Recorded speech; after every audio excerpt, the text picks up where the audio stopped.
तैयारी गैंग के सरगना उज़ैर बलोच के जराइम और उसके पुष्ट पनाहों के बारे में मुश्तरका तहकीकाती टीम JIT की रिपोर्ट मंजर-ए-आम पर आने के बाद सियासत की बासी कड़ी में खासा उबाल आ गया है, क्योंकि पीपल्स अमन कमेटी के सरबरा उज़ैर बलोच की मुजरमाना कार्रवाइयों बल्दिया टाउन की फैक्ट्री में सितंबर 2012 में होने वाली आतिशज़दगी के वाकया में हलाकतों या फिर फिशरमैन कोऑपरेटिव सोसाइटी फिशरीज के साबिक चेयरमैन निसार मोराई के हवाले से इल्जामात में कोई नए इंकशाफात नहीं है। सियासतदानों, जराइम पेशा अनासिर और कानून नाफिज करने वालों की बिलखसूस कराची में मिली भगत भी कोई नई खबर नहीं है।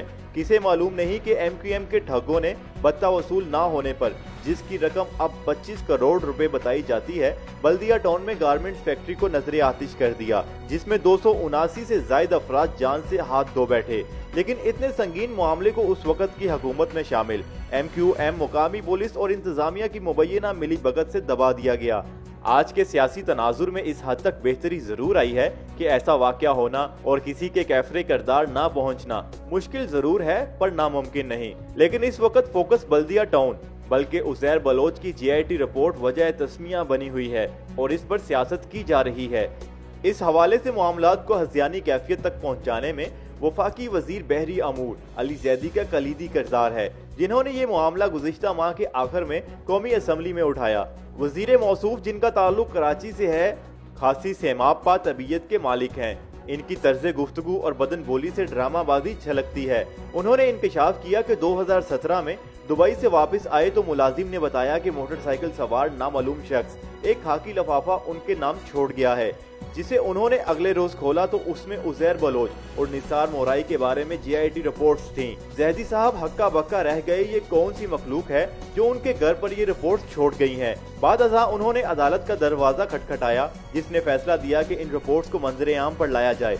कौमी असम्बली के फ्लोर पर ड्रामाई अंदाज में सफेद कागज लहराते हुए अली जैदी ने इंकशाफ किया कि इस रिपोर्ट में आसिफ जरदारी और उनकी हमशीरा फरियाल तालपुर के नाम मौजूद हैं कि वो उज़ैर बलोच की पुष्ट पनाही करते हैं। लेकिन जब सिंध हुकूमत ने ये रिपोर्ट्स जारी कर दी और उन्हें वेबसाइट पर लगा दिया तो उनमें आसिफ जरदारी और फरियाल तालपुर का कहीं जिक्र नहीं था।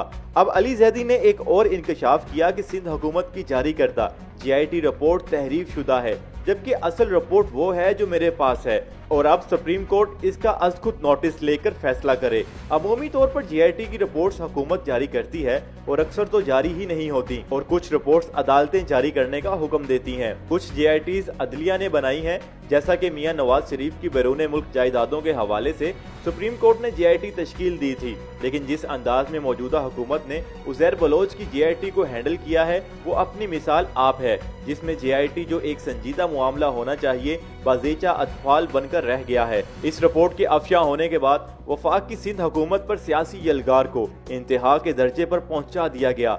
अली जैदी साहब मिस्र हैं कि उनके बयान करदा वाकयात मबनी पर हकाइक थे, लिहाजा उनकी तहकीकात होनी चाहिए। दूसरी तरफ इस बात का तयन होना चाहिए कि वो कौन सा फरिश्ता था जो उनके घर ये रिपोर्ट्स छोड़ गया। हालांकि अली जैदी के वहमो गुमान में भी नहीं था। उससे भी बढ़कर ये बात तवज्जो तलब है कि बल्दिया टाउन का सानेहा, जिसे दहशत गर्दी की संगीन वारदात करार दिया गया है, की रिपोर्ट अली जैदी को मिलने वाले खाकी लफाफे में मौजूद नहीं थी। इससे ये शुबा तकवीत पकड़ता है, क्या ये महज इत्तफाक की बात है कि MQM मौजूदा हुकूमत की सियासी हलीफ है, लिहाजा सियासी जमात जिसने 90 की दिहाई में दहशत गर्दी, भत्ताखोरी, कत्लो गारत का बाजार गर्म कर रखा था, को मतऊन नहीं करना चाहिए।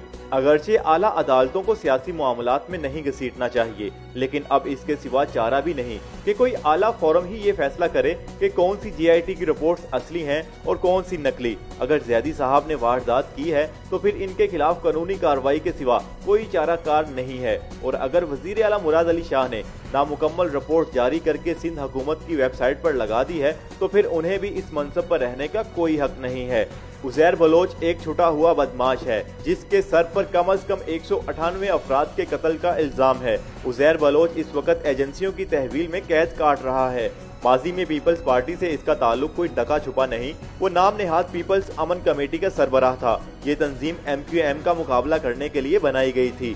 उज़ैर बलोच के पास ईरानी शहरियत भी बताई जाती है और कहा जाता है कि वो ईरान के लिए जासूसी भी करता था और सितंबर 2014 में अमान चला गया था। 29 दिसंबर 2014 को उसे इंटरपोल ने मस्कत से बाय रोड जाली दस्तावेजात पर दुबई जाते हुए गिरफ्तार किया था।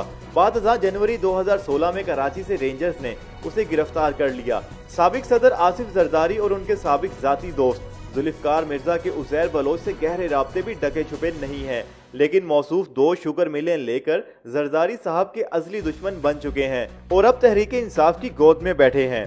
मुतज़क्करा रिपोर्ट्स के अफशा होने से ये बात, जिसका पहले ही सबको इल्म था, फिर वाज़िया हो गई है कि शहरी सिंध को लूटने और अमन व अमान तबाह करने में वहाँ के सियासतदानों का क्रिमिनल गैंग्स की पुष्टपनाही करना और राव अनवार जैसे अफसरान का असर रसूख शामिल था, जिससे कराची की रोशनियां मांद पड़ गईं और यहाँ कत्ल, डकैती, आतिशजनी, बत्ताखोरी और दहशत गर्दी का बाजार गर्म रहा है। मुकामे शुक्र है कि दिसंबर 2013 के बाद मियां नवाज शरीफ की हुकूमत, फौजी क़यादत, रेंजर्स और पीपल्स पार्टी की सूबाई हुकूमत कराची को ठीक करने के लिए एक सफ़े पर आ गए और बिल आखिर कराची की रोशनियां किसी हद तक बहाल हो गईं। लेकिन इसके बावजूद 2.25 करोड़ से ज़ायद आबादी के शहर की हालत ज़ार हालिया बारिशों के दौरान पूरी तरह वाज़िया हो गई है।